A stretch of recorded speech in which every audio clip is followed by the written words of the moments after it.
Where O.J. Simpson was famous in this country, Michael Jackson had the world looking at him. Agreed. And the whole thing was a debacle. It should never have been tried. He was an overzealous prosecutor. Absolutely. Who saw himself as some sort of Javert chasing Jean Valjean. Because How poetic. Well, he had tried to get Michael before, and it failed. And after Michael was acquitted in this case, I went to the press conference and I asked him, the prosecutor, I said, "Are you through chasing Michael Jackson?" And he said, "No comment." Wow. And that night, Michael left his beloved Neverland and never came back. Wow. But preceding that, there was this crazy trial with 2,000 media accredited. They were not all there at the same time, or little Santa Maria probably would have sunk under the weight. Right, under the weight. But most of them were tabloid journalists. This was the advent of the tabloid trial. And what toll do you believe, in hindsight, what toll do you believe that trial took on Michael? I think it killed him. I think the trial killed him. You could see him shrinking during the trial physically. When it was over, he called me. I mean, they all call me. It's amazing. But Michael I had met him, and I saw him every day. And he finally called me after it was all over to thank me for being fair to him, because nobody else was. They all were out to get him in one way or another. And I said to him, "Michael, how was the trial for you?" And he said, "It was the hardest thing I ever did in my life." And that was true. Michael was a very sensitive and gentle soul, and he was not up to this. He became ill over and over again. I talked to his lawyer frequently, Tom Mesereau. Who you have great respect for. I do, and I think that he did an amazing job on the trial. And he took over a case that seemed unwinnable. I mean, Michael was not helping him at the very beginning. No, he sure because wasn't. He had a different lawyer. He had Mark Garrigus, and Garrigus somehow got him aligned with the Black Muslim group, and that was not good. And then one day, just before his arraignment, he's outside the courthouse, and he jumps up on top of a van and starts dancing on top of it on an SUV. Not a crowd not pleaser. Good. Right. And so he came in with a lot of strikes against him, not because of what he did, but because of his whole persona. Yes.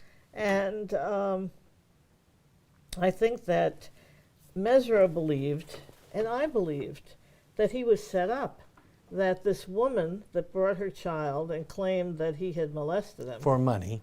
Oh, yeah. The setup was for more than money. She wanted to live at Neverland for the rest of her life. Michael had been so kind to this woman and her son, who had overcome cancer, that he gave them a suite on the grounds, a little cottage that was normally occupied by Elizabeth Taylor, his friend. There were swans floating in the thing outside. There were flowers everywhere. There was music playing. It was idyllic. This is a woman who had been living in the ghetto in Los Angeles. She thought she was going to stay there forever. And so when it became evident that she wasn't, and that Michael was going to give them eviction papers, she went to the DA and claimed that he had molested her child. So you were not surprised that Michael was acquitted? Oh, I was. As I said, Michael should never have been tried. But because he was Michael, there was no way they were going to let it go. Right. And the thing is, with the people who are acquitted, Blake, O.J., Michael, they are never acquitted in the public mind. Right. So there is a court of public opinion. And a court, legal. And so that is the tragedy. They're not the same. That's the tragedy, because supposedly if you go through a trial and you are proven not guilty, you are supposed to go on with your life.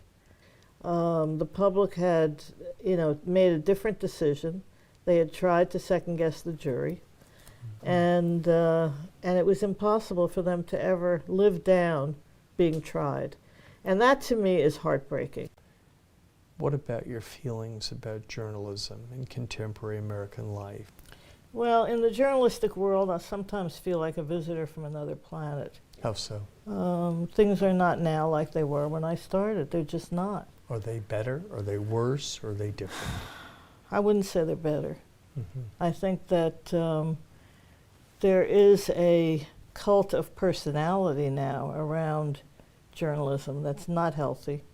When I started, no one knew who I was. All they knew was my byline. Mm-hmm. Eventually, I became known because I was the face of the OJ trial. But Mhm. there was never this feeling of, I have to cover this because it's going to make my career. I never even thought of that. Yeah, you just... But in the electronic media, which is now so prevalent, the TV media, Right.